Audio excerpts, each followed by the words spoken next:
आप सभी का पुनः एक बार स्वागत। आज हम लोग क्षेत्रमिति का सेकंड प्रश्नावली देखेंगे, जिसमें आपको चतुर्भुज के बारे में बताया गया है।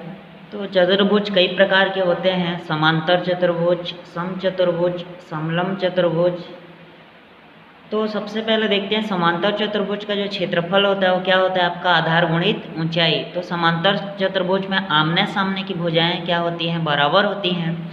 तो ये आधार है तो ये भी आधार उतना ही होगा, अगर ये ऊंचाई है तो ये ऊंचाई भी उतना ही होगा। इसीलिए समांतर चतुर्भुज का जो क्षेत्रफल होता है वो क्या होता है, आपका आधार गुणित ऊंचाई होता है।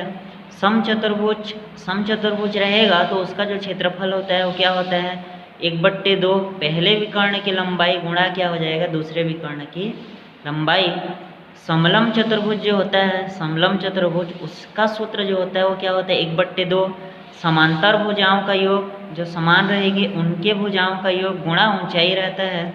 आयत का क्षेत्रफल जो होता है वो क्या होता है, लंबाई गुणा चौड़ाई। और वर्ग का जो क्षेत्रफल होता है वो क्या होता है, क्योंकि सब तरफ समान होते हैं इसलिए भुजा का क्या हो जाता है, स्क्वायर होता है ना। लंबाई जितना होगा चौड़ाई भी उतना ही रहता है। तो ये 5 सूत्र है जिससे हम लोग प्रश्नावली बनाएंगे।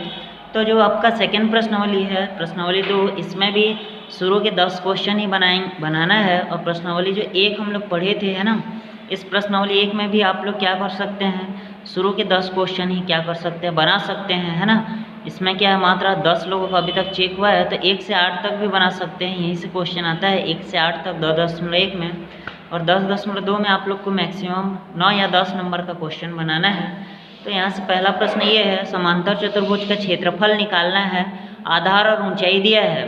तो समांतर चतुर्भुज का जो क्षेत्रफल होता है हमको पता है वो क्या होता है, आपका आधार गुणित ऊंचाई। तो क्या 20 का गुणा 6 से करेंगे तो क्षेत्रफल मिल जाएगा, 120 आएगा।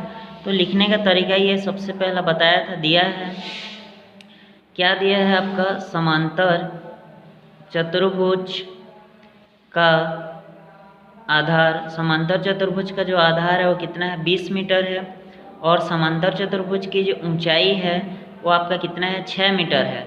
निकालना क्या है, क्षेत्रफल। तो चूँकि आपको पता है कि जो समांतर चतुर्भुज का क्षेत्रफल होता है ना, वो क्या होता है, आपका आधार गुणित ऊंचाई। तो आधार 20 है और ऊंचाई 6 है, तो कितना हो जाएगा, 120। क्षेत्रफल है तो क्या हो जाएगा, वर्ग सेंटीमीटर या सेंटीमीटर वर्ग, ये आंसर हो जाएगा, है ना। दूसरे में भी समांतर चतुर्भुज निकालना है। तीसरे में समचतुर्भुज। तो समचतुर्भुज का सूत्र होता है 1/2 पहले विकर्ण की लंबाई गुणा दूसरे विकर्ण की लंबाई, दोनों दिया है, दोनों को गुणा करके 2 से भाग देंगे तो आएगा। तीसरे में भी समचतुर्भुज निकालना है। चौथे में आयत निकालना है, आयत का सूत्र क्या होता है, लंबाई गुणित चौड़ाई। वर्ग निकालना है, वर्ग का भी सूत्र पता है। समलंब निकालना है, समलंब का भी पता है। समलंब चतुर्भुज, समांतर चतुर्भुज, है ना। तो यहाँ से 1 से 9 तक का क्वेश्चन आप लोगों का बनेगा, और 1 से 9 ही क्वेश्चन आप लोगों को क्या है, यहाँ से बनाना है। प्रश्नावली 2 से प्रश्नावली 1 से 8 क्वेश्चन बनाना है। जबकि प्रश्नावली 3 का जो सूत्र होता है, बस इसमें इतने 3 ही सूत्र याद रखेंगे। वृत्त की त्रिज्या जो होता है वो व्यास का आधा होता है, वृत्त की परिधि 2πr, और वृत्त का क्षेत्रफल πr²। इन 3 से ही बनेगा। वृत्त का क्षेत्रफल πr², वृत्त की परिधि 2πr। तो यहाँ से क्वेश्चन ऐसा रहेगा कि एक वृत्त का त्रिज्या, तो परिधि और क्षेत्रफल निकालना है। तो ऐसे ही लिखेंगे, दिया है वृत्त की त्रिज्या, वृत्त का परिधि 2πr होता है, r की जगह 7 को भरेंगे। और वृत्त का क्षेत्रफल πr² होता है, तो r² की जगह 7 भरेंगे तो 7 का स्क्वायर, तो जो आएगा वो आपका क्या हो जाएगा, आंसर होगा। तो यहाँ से भी आपका हर एक उदाहरण दिया है, उदाहरण आप लोग को बनाना है। प्रश्नावली 1 का हो, चाहे 2 हो, चाहे 3 हो, प्रश्नावली को भले कम बनाना है। आपको 7 क्वेश्चन भी चलेगा, 7 या 8 क्वेश्चन, लेकिन उदाहरण को हर एक बनाना है। इसमें भी बस आप लोगों को 1 से 7 तक का ही क्वेश्चन बनाना है। हर एक क्वेश्चन उदाहरण में दिया गया है। तो आपको प्रश्नावली 1, 2, 3 का 1 से लेकर 8 या 7 क्वेश्चन आप लोग को बना के भेजना है, और उदाहरण को हर एक घर में प्रैक्टिस करना है।